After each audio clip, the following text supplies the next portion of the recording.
Hello guys, this is your house fitness. My name is Min Young and I'll be walking through the steps on how to do a left uppercut.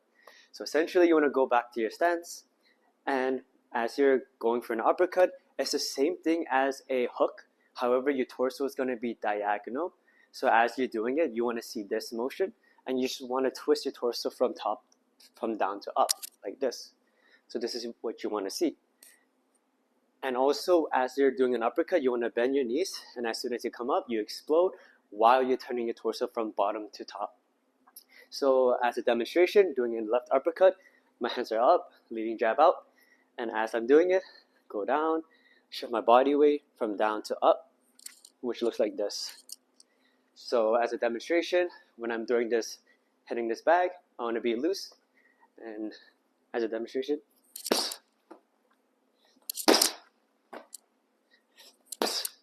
so always be relaxed, shift your body weight down, torso down, and then after that rotate up.